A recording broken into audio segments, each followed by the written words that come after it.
अस्सलाम वालेकुम, welcome to my channel voice over by Amna Shah. I hope कि आप खुश होंगे। कहानी शुरू करने से पहले आपसे रिक्वेस्ट है कि अगर आपको मेरा कंटेंट पसंद आता है तो प्लीज़ मेरे चैनल को सब्सक्राइब करें। आइए कहानी का आगाज़ करते हैं। कम लोगों को ये बात मालूम होगी कि हमारे ज़माने में मुजरिमों को पकड़ने का माहाना एक कोटा हुआ करता था, और ये कोटा हर थाने की हदूद में पाए जाने वाले गाँव देहात की वुसअत, तादाद और वहाँ बसने वाले अफराद की कमियों ज़ाती पर मुनहसर होता था। चुनाचे बाज़ थानों के लिए कोटा मुख्तसर और बाज़ के लिए खासा सेहतमंद हुआ करता था। हर थाना इंचार्ज की ये ड्यूटी होती थी कि वो महीने के इख्तिताम पर अपने थाने के कोटे को पूरा करे।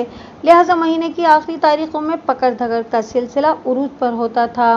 मैं दूसरे थाना इंचार्ज के बारे में कोई तबसरा करना मुनासिब नहीं समझता। अलबत्ता अपने हवाले से मैं पूरी दयानतदारी के साथ ये कह सकता हूँ कि बाज़ औक़ात मुझे इस कोटा सिस्टम की बारीकियों से गुजरना पड़ता था, लेकिन मैंने कभी किसी बेगुनाह के साथ ज़्यादती नहीं की थी। हर थाने में इर्द गिर्द के इलाकों में पाए जाने वाले आदी मुजरिमों की फहरिस्त मौजूद होती है। मैं किसी पेशावर चोर उचक्के को पकड़कर एक रात के लिए अपने थाने की हवालात में बंद कर दिया करता था और अगली सुबह या दोपहर में उसे जाने की इजाज़त दे देता था। इस तरह कानूनी फ़ाइलों का पेट भरने के लिए खाना पूरी भी हो जाती थी और किसी के साथ जुल्म भी नहीं होता था। इस तवील तमहीद के बाद मैं असल वाक़ई की तरफ आता हूँ। इन दिनों मेरी तैनाती ज़िला लायलपुर के एक दूर दराज के थाने में थी। मुझे अच्छी तरह याद है कि वो माह मार्च की आखिरी तारीख थी, यानी 31 मार्च। मौसम बहार का आगाज़ हो चुका था। मज़कूरा थाने में चार्ज संभाले अभी मुझे चंद रोज़ ही हुए थे। सहपहर का वक्त था। मैं थाने में बैठा रोज़मर्रा के मामूलात निपटा रहा था कि ASI जहां ज़ेब ने मेरे पास आकर कहा, मलिक साहब, आज महीने की आखिरी तारीख है और हमें इस माह का कोटा पूरा करना है। मैं फ़ौरन जहाज़ेब की बात की तह में उतर गया और चौंके हुए लहजे में इससे पूछा, कितनी कमी है? सिर्फ एक बंदे की ज़रूरत है जनाब, उसने कहा। जहाज़ेब, मुझे तो इस थाने में आए जुमा 8 दिन हुए हैं। तुम काफ़ी अरसे से यहाँ काम कर रहे हो। ज़रा थाने से बाहर निकलो और हाथ पाँव को हरकत दो। तुम यहाँ के एक एक जुर्म पेशा बंदे को अच्छी तरह जानते हो। एक आध बंदा घेर कर थाने लाना तुम्हारे लिए कौन सा मुश्किल काम है? ये तो मेरे बाएं हाथ का खेल है मलिक साहब। वो अपने बाएं हाथ को मखसूस अंदाज में हरकत देते हुए बोला, बस आपकी तरफ से इजाज़त का इंतज़ार था। मैं अभी जाता हूँ और इंशाल्लाह कामयाब लौटूंगा। इजाज़त तो मैं तुम्हें दे रहा हूँ, मैंने दो टोक अंदाज में कहा, लेकिन मेरी एक बात को जहन में रखना जहाज़ेब, किसी मासूम और बेगुनाह इंसान के साथ कोई ज़्यादती नहीं होनी चाहिए। आप बेफिक्र हो जाएं मलिक साहब, मैं आपको किसी किस्म की शिकायत का मौका नहीं दूंगा। वो अपने सीने पर हाथ रखकर गहरी संजीदगी से बोला, मैंने चंद रोज़ आपके साथ काम करके बड़ी अच्छी तरह ये बात समझ ली है कि आप किस टाइप के थानेदार हैं। वेरी गुड, मैंने सताइशी अंदाज में उसकी तरफ देखा और कहा, अगर तुम मेरे मिजाज और फितरत को समझने लगे हो तो फिर तो हमारी खूब निभेगी इंशाअल्लाह। वो ज़ेर मुस्कुराते हुए फ़ख्रिया लहजे में बोला। जहाज़ेब के जाने के बाद मैं इसी के बारे में सोचने लगा। मगरिब से पहले ASI लौट आया। अपने दावे के मुताबिक वो खाली हाथ वापस नहीं आया था। उसके हाथ लगभग 40 साल की उम्र का एक गरीब सूरत शख्स भी था। इस बंदे को देखकर मेरे जहन में पहला ख्याल ये आया कि कहीं जहाज़ेब ने इसके साथ कोई ज़्यादती तो नहीं कर दी। जहाज़ेब बड़े फ़ख्र से इस बंदे को मेरे सामने पेश करते हुए बोला, मलिक साहब, बंदा हाजिर है। ये कौन है? मैंने ASI से पूछा, और उसने क्या जुर्म किया है? मेरा नाम मंजूर है थानेदार साहब, वो आजिज़ी से बोला, और मैंने कोई जुर्म नहीं किया सरकार। मैंने घूर कर उसकी तरफ देखा और पूछा, तो तुम ये कहना चाहते हो कि मेरा बंदा तुम्हें खामखा ही पकड़ लाया है? बात के इख्तिताम पर मैंने सवालिया नज़र से जहाज़ेब की तरफ देखा तो वो जल्दी से बोला, मलिक साहब, मैं बताता हूँ। मैं जहाज़ेब की तरफ मुतवज्जा हो गया। इन लम्हात में मेरे जहन में यही ख्याल आया था कि शायद जहाज़ेब गिनती पूरी करने के चक्कर में मंजूर नामी इस बंदे को उठा लाया। बहरहाल हक़ाइक़ तक रसाई हासिल करने के लिए दोनों का मौक़िफ़ सुनना ज़रूरी था। मलिक साहब, झूरा बहुत बदतमीज़ आदमी है। ASI ने बोलना शुरू किया ही था कि मैंने हाथ के इशारे से इसे रोक दिया और पूछा, ये झूरा कौन है? यही है जनाब, मंजूर अहमद उर्फ झूरा मछली फरोश। वो मंजूर की तरफ इशारा करते हुए बोला, इसने आज मास्टर इनायत जैसे भले मानस के साथ बड़ी ज़्यादती की है। किसी शरीफ आदमी का गिरेबान पकड़कर उसे गालियां देना और फिर धक्के देकर अपने ठेले से भाग जाने को कहना तो खुली बदमाशी है। मलिक साहब, ये एक रात हवालात में गुजारेगा तो इसके दिमाग की सारी गर्मी निकल जाएगी, फिर ये किसी के साथ बदतमीजी करने से पहले 100 बार सोचेगा। एएसआई की बात मुकम्मल हो गई तो मैं झूरा मछली फरोश की जानिब मुतवज्जा हो गया और रौबदार आवाज़ में पूछा, हाँ भाई झूरा, क्या तुमने इंसानों को भी मछलियाँ समझ रखा है कि जिसके साथ जो तुम्हारा दिल चाहेगा वो सलूक करोगे? थानेदार साहब, मेरी कोई गलती नहीं है। वो दोनों हाथ जोड़कर मिन्नतरेज़ लहजे में बोला, मैं तो एक सीधा सादा अमन पसंद इंसान हूँ। नहर के किनारे बने हुए तालाब में से मछलियाँ पकड़ता हूँ और फिर कस्बे के बाजार में ले जाकर अपने ठेले पर रखकर इन्हें बेचता हूँ।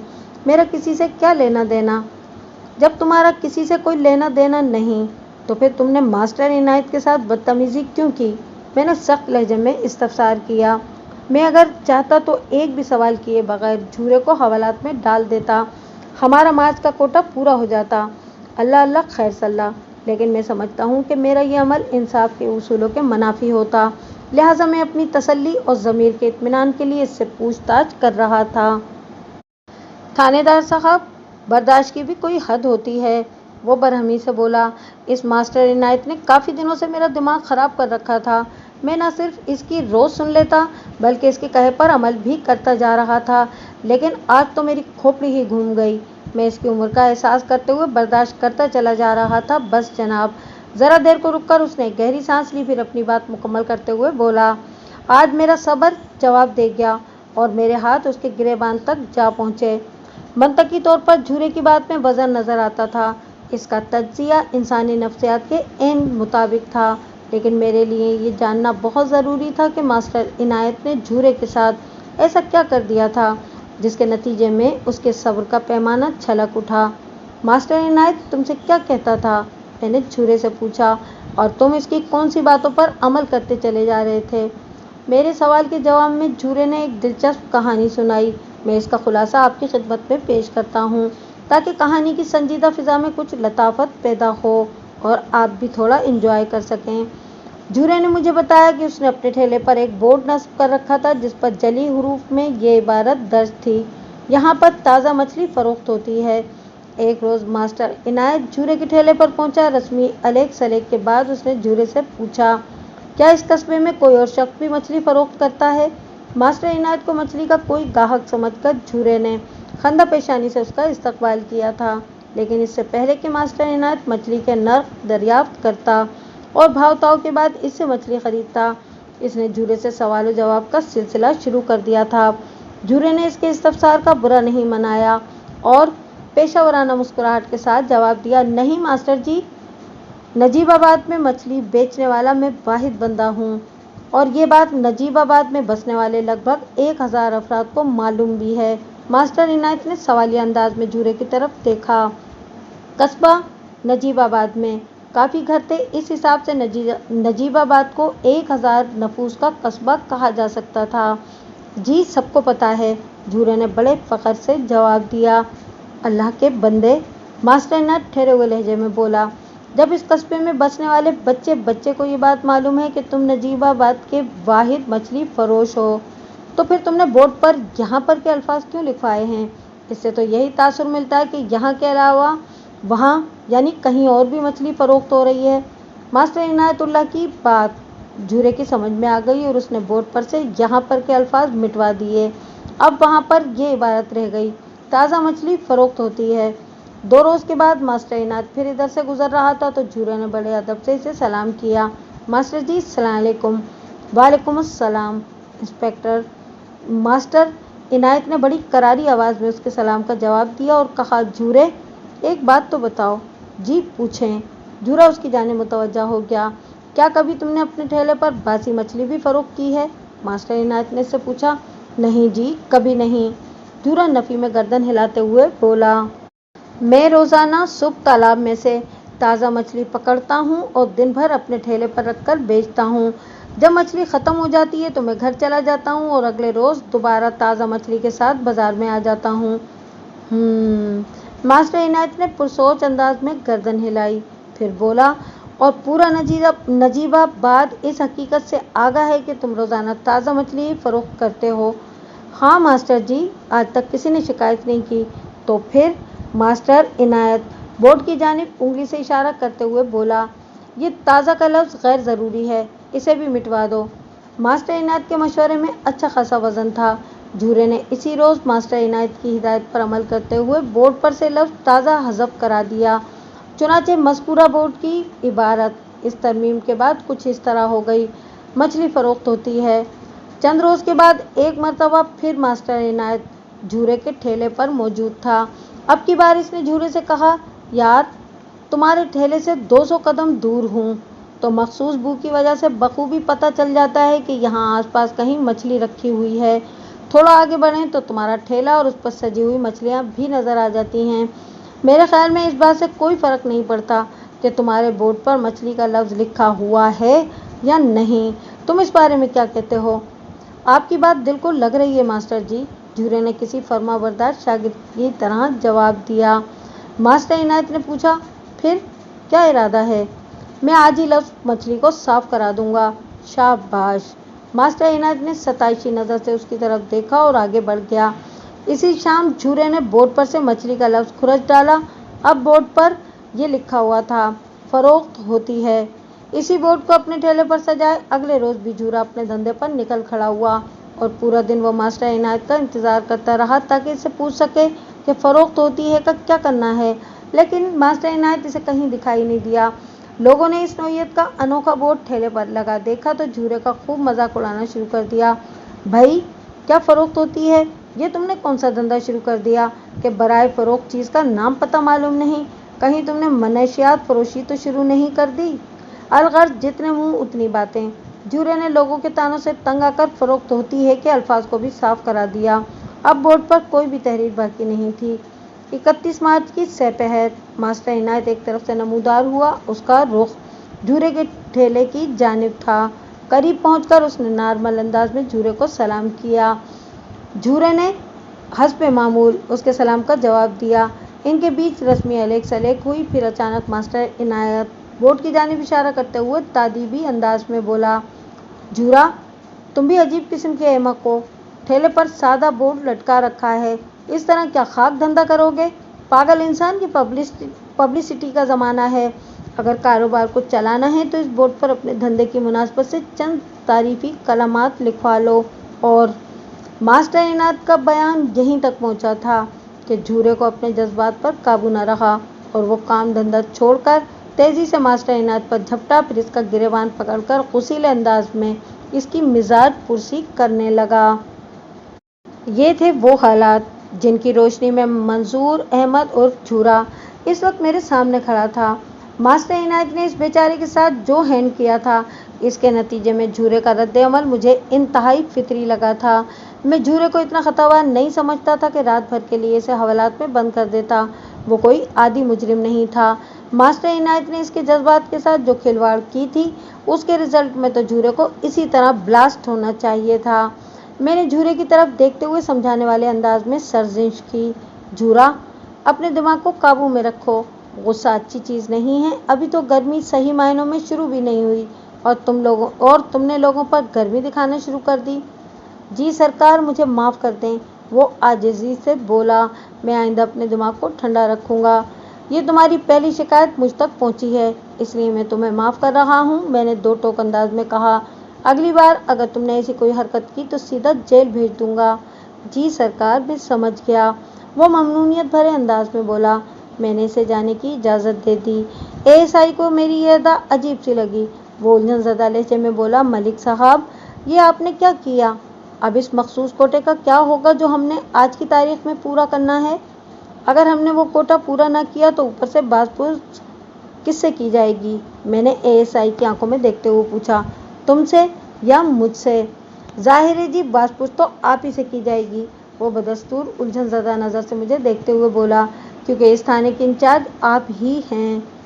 फिर तुम्हें किस बात की फ़िक्र लगी हुई है? वो जनाब थाने की साख का ख्याल भी तो रखना पड़ता है ना। मेरे कड़े इस्तफसार पर वो गड़बड़ाए हुए लहजे में बोला, हाँ तुम्हारी इस बात में खासा वज़न है। मैंने ठहरे हुए लहजे में कहा, ज़रा रोज़ नामचा लेकर मेरे पास आओ, थाने की साख को भी देख लेते हैं। मैंने लम्हाती तवक्कुफ़ किया, फिर खुद कलामी के अंदाज में कहा, थाने की साख के साथ हमारी इज्जत और आबरू जुड़ी हुई है, इसका ख्याल हम नहीं रखेंगे तो कौन रखेगा। एसआई कुछ न समझने वाले अंदाज में उठा और रोज नामचे को लेकर वापस आ गया। मैंने उसके हाथ से रोज नामचा लेकर इसमें कुछ इंदिराज किया, फिर एएसआई की जानिब बढ़ाते हुए कहा, चेक कर लो, आज की तारीख में थाने की साख महफूज हो गई है या कोई कसर बाकी है। मैंने रोज नामचे में 31 मार्च की दोपहर में मंजूर अहमद उर्फ झूरा की गिरफ्तारी दिखाई थी और कड़ी बातपूछ के बाद इसी तारीख की शाम में इसकी रिहाई का जिक्र किया था। वजह गिरफ्तारी दंगा फसाद और सबब रिहाई सुलह सफाई बताया गया था। दोनों पार्टियों को रोज नामचे के रिकॉर्ड के मुताबिक गले मिलकर खुशी खुशी थाने से रुखसत कर दिया गया था। मलिक साहब, आपने बड़ी कारीगरी दिखाई है, वो रोज नामचे का जायजा लेने के बाद बोला। इसको कहते हैं ना हींग लगे ना फिटकरी और रंग भी चोखा आए। जहाँ जेब, मेरी एक बात हमेशा याद रखना, मैंने ठहरे हुए लहजे में कहा, अगर तुम किसी गुनाहगार को सजा न दिलवा सको तो ये इतना संगीन जुर्म नहीं है जितना ये कि तुम किसी बेगुनाह को सजा दिलवा दो। ये तो आप बिल्कुल ठीक कह रहे हैं, वो ताइदी अंदाज में गर्दन हिलाते हुए बोला। तुम जो केस पकड़ कर लाए थे, मैं इसमें मास्टर इनायत को ज़्यादा कसूरवार समझता हूँ, मैंने कहा। इसके रवैये ने झूरे के जज्बात को बुरी तरह मजरू किया था, जिसके नतीजे में वो एक रोज़ मुश्तइल होकर मास्टर इनायत पर झपट पड़ा। किसी दिन इस मास्टर जी को पकड़कर थाने लाना, मैं इसका खुसूसी इंटरव्यू करना चाहता हूँ। ज़रा मालूम तो हो कि इसने झूरे के साथ ये सब क्यों किया। आप जब कहें मैं मास्टर इनायत को पकड़ लाऊंगा, वो बड़े अज़्म से बोला। ऐसी कोई जल्दी नहीं है, मैंने सरसरी अंदाज में कहा। फिर पूछा, क्या वो नजीबाबाद के स्कूल ही में पढ़ाता है। कस्बा नजीबाबाद में एक ही प्राइमरी स्कूल था जिसमें लड़के और लड़कियां एक साथ पढ़ते थे। मास्टर इनायत के झूरे के साथ बर्ताव को देखकर मुझे इस बात की फिक्र हो गई थी कि वो खिसका हुआ मास्टर मासूम ज़हनों के साथ क्या सलूक करता होगा। इनायत स्कूल मास्टर नहीं है मलिक साहब, जहाँ ज़ैब ने मुझे बताया। फिर इसके नाम के साथ मास्टर का दुमछल्ला क्यों लगा हुआ है, इस बारे में मुझे ज़्यादा पता नहीं है, वो माजरत खाना अंदाज में बोला। वो इस इलाके का पुराने रहने वाला नहीं, वो कुछ अर्सा पहले ही नजीबाबाद आया है। सुना है इससे पहले वो ज़िला केला शेखुपुरा में रहता था। मैं इसके बारे में मुकम्मल मालूमात हासिल करने के बाद आपको बताऊंगा मलिक साहब। ठीक है, मैंने उससे असबात में गर्दन हिलाकर कहा। ज़िला लायलपुर और ज़िला किला शेखुपुरा अजली और अब्दी पड़ोसी अजला हैं, लेकिन इम्तिदाद ज़माना ने इनमें काफ़ी तब्दीलियाँ पैदा कर दी हैं। लायलपुर फैसलाबाद बन गया है और किला शेखुपुरा में से किला गायब हो गया है। नई नस्ल इसे सिर्फ शेखुपुरा के नाम ही से जानती है, लेकिन एक अच्छी बात यह है कि ये दोनों अजला आज भी एक दूसरे के साथ पड़ोसी की हैसियत ही से हैं। 4 अप्रैल की सुबह मैं हस्बे मामूल तैयार होकर थाने पहुंचा तो पता चला कि एक औरत मेरे इंतज़ार में बैठी है। मैंने मज़कूरा औरत को फ़ौरन अपने कमरे में बुला लिया। इतनी सुबह किसी औरत का थाने आना यही जाहिर करता था कि वो किसी मुसीबत में है। थोड़ी ही देर के बाद कांस्टेबल ने इस औरत को मेरे पास पहुंचा दिया। मेरे अंदाजे के मुताबिक इसकी उम्र 35 के करीब थी। वो दरमियाने कद की मालिक गंदुमी रंगत वाली एक खुश शक्ल औरत थी। चेहरे से वो काफ़ी फिक्रमंद दिखाई देती थी। मैंने नरम लहजे में कहा, बैठो बीबी। वो अपनी चादर को संभालते हुए मेरे मेज़ की दूसरी जानिब बिछी कुर्सी पर बैठ गई। तुम काफ़ी परेशान नज़र आ रही हो, मैंने उसके चेहरे पर निगाह डालते हुए कहा। मुझे बताओ, मसला क्या है। मैं अपने घर वाले की तरफ से बहुत परेशान हूँ मलिक साहब, वो रुहासी आवाज़ में बोली। तुम्हारे खामिद का नाम क्या है, मैंने हमदर्दी भरे अंदाज में पूछा। और इसे क्या हुआ है जो तुम इस कदर घबराई हुई हो। झूरा रात को घर नहीं पहुँचा, वो गुलूगीर आवाज़ में बोली। झूरे के नाम पर मैं चौंका और सीधा होकर बैठ गया। फिर मैंने पूछा, क्या तुम इसी झूरे की बीवी हो जो नजीबाबाद के मैन बाज़ार में मछली का ठेला लगाता है। जी जी, वो इस बात में गर्दन हिलाते हुए बोली। क्या आप मेरे घर वाले को जानते हैं, उसने हैरत भरे लहजे में पूछा। कुछ खास तो नहीं जानता, मैंने उसकी आंखों में देखते हुए कहा। बस एक आध बार मुलाकात हुई है। लम्हाती तवक्कुफ के बाद मैंने इजाफा किया, क्या झूरे का मास्टर इनायत से दोबारा झगड़ा तो नहीं हो गया।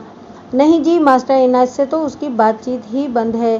फिर किसी और गाहक के साथ कोई मुँह मारी। नहीं थानेदार साहब, कल तो झूरे ने ठेला लगाया ही नहीं, उसने बताया। फिर वो कहाँ गया था। जो रात को वापस घर नहीं आया, मैंने तेज लहजे में कहा।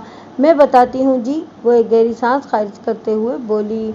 झूरा हफ्ते में एक दिन ठेला नहीं लगाता, समझ लें कि उसकी छुट्टी होती है। कल भी उसकी छुट्टी का दिन था, इसलिए वो चुन्नीवाल चला गया था और ये कहकर गया था कि रात को वापस आ जाएगा, मगर वो नहीं आया। बोलते बोलते उसकी आवाज़ भर्रा गई। चंद लम्हे खामोश रहने के बाद उसने कहा, मैंने सारी रात बड़ी अज़ियत में गुजारी है और सुबह होते ही मैं आपके पास चली आई हूँ। बात के इख्तिताम पर वो रो देने के वो दुपट्टे के पल्लू से अपनी नम आंखों के गोशे खुश्क करने लगी। मौजा चुन्नीवाल कस्बा नजीबाबाद से 5 मील के फासले पर मगरिब में वाक़ था। इन दोनों गांव के बीच घना जंगल पाया जाता था और इस जंगल के वसत में एक नहर शुमालन जुनूबन बहती थी।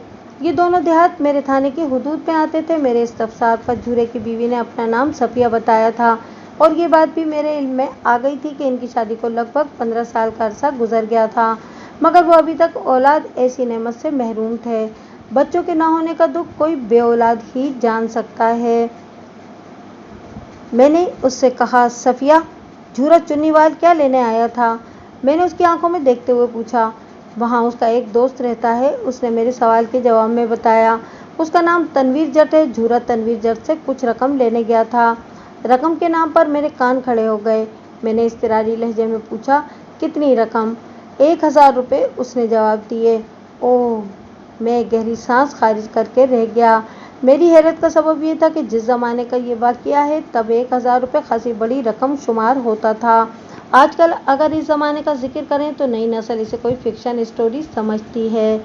आप खुद सोचें कि मौजूदा ज़माने के मम्मी डैडी चिकन बर्गर बच्चों को किस तरह यकीन आएगा कि इस ज़माने में सोना 80-90 रुपये तोला यानी 10 रुपये का फ़ी ग्राम और आला दर्जे की गंदम 5 रुपये फ़ी मन फ़रोख्त होती थी।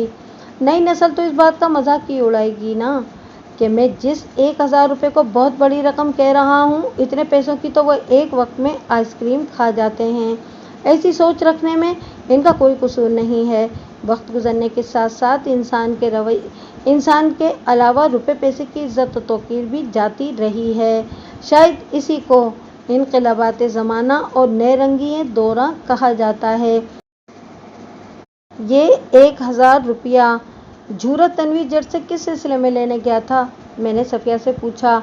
उधार, उसने बताया। असल में बात यह है कि नहर के किनारे ज़मीन का एक टुकड़ा हमें 1500 रुपये में मिल रहा है।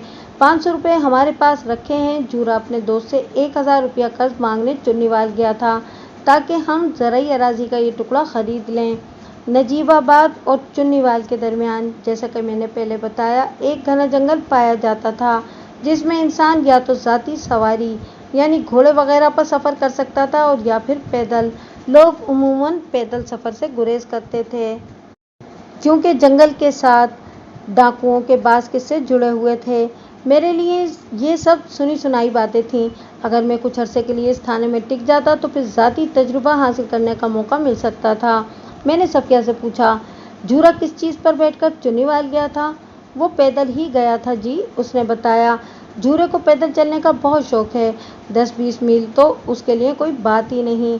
वो कहता है कि 10 मील चलने के बाद तो इंसान का इंजन स्टार्ट होता है। बात के इख्तिताम पर उसके आंसू निकल आए। मैंने तसल्ली तशफ़ी देकर उसे कदरे नॉर्मल किया। जब वो मेरी बात सुनने के काबिल हो गई तो मैंने ठहरे हुए लहजे में कहा, यह भी तो हो सकता है कि झूरा रात को अपने दोस्ती के पास रुक गया हो और आज दिन में किसी भी वक्त नजीबाबाद के लिए वापस आ जाए। थानेदार साहब, ये नामुमकिन है, वो बड़े वसूख से बोली। वो मुझसे वादा करके गया था कि सूरज गुरूब होने से पहले वो लौट आएगा, इसीलिए तो मैं इतनी परेशान हो रही हूँ। सफिया की बात अपनी जगह। ऐन मुमकिन है कि उसका एतमाद बहुत मजबूत हो, लेकिन मैं मंतकी तौर पर इस इम्कान को नज़रअंदाज नहीं कर सकता था कि झूरा किसी सबब चुन्नीवाल में रुक गया होगा। मैं थोड़ी देर तक चुप बैठा उसे आंसू बहाते देखता रहा। इसका गुबार कदरे धुल गया तो मैंने मोहतात अंदाज में सवालात के सिलसिले को आगे बढ़ाते हुए पूछा, क्या नजीबाबाद में तुम्हारे और रिश्तेदार भी रहते हैं? ये सवाल मैंने इसलिए किया था कि वो अपने गुमशुदा शौहर की रिपोर्ट लिखवाने अकेली थाने आई थी। उसने बुरा सा मुंह बनाते हुए जवाब दिया, झूरा के चंद रिश्तेदार नजीबाबाद में बसते हैं, लेकिन मेरी इनसे ज़्यादा नहीं बनती। क्या तुमने किसी रिश्तेदार से झूरे के बारे में पूछा? नहीं जी, उसने नफी में गर्दन हिलाई। मेरे ससुराली रिश्तेदारों से मिलना जुलना नहीं है, इसलिए मैंने किसी से कुछ नहीं पूछा और ना ही मैंने किसी को अपनी परेशानी के बारे में बताया है। ये बात तुम्हारे अलावा और किस किस को मालूम थी कि झूरा चुन्नीवाल पैसे लेने गया है? मैंने एक नहायत ही अहम सवाल किया। किसी को भी नहीं थानेदार साहब, उसने जवाब दिया। मैंने एक फौरी ख्याल के तहत पूछा, क्या तुम्हें यकीन है कि झूरा सिर्फ चुन्नीवाल ही गया था? उसने उलझन ज़दा नज़र से मुझे देखा और बोली, मैं कुछ समझी नहीं जी। मेरा मतलब ये है कि, मैंने वजाहत करते हुए बताया, हो सकता है कि चुन्नीवाल के अलावा भी झूरे ने कहीं दूर जाने का प्रोग्राम बना रखा हो और वो अपने प्रोग्राम के मुताबिक आगे कहीं और निकल गया हो। झूरा जब भी नजीबाबाद से बाहर जाता है तो मुझे अपने प्रोग्राम के बारे में तफसील से बताता है। वो भर्राई हुई आवाज़ में बोली। इस सिलसिले में उसने कभी मुझसे गलत बयानी नहीं की। अगर इसे चुन्नीवाल के अलावा भी कहीं जाना होता तो मुझे ज़रूर बताता। और तुम्हें इस बात का भी यकीन है कि, मैंने उसकी आंखों में देखते हुए इस्तफसार किया। झूरे की किसी से कोई दुश्मनी वगैरह भी नहीं थी। नहीं, देखे जी, वो गहरी संजीदगी से बोली, बंदे की जहाँ 10 दोस्त होते हैं वहाँ एक आध दुश्मन भी होता है, मगर आज तक किसी ने भी उसके मुतालिक कोई शिकायत नहीं कही और ना ही किसी से उसका लड़ाई झगड़ा हुआ है।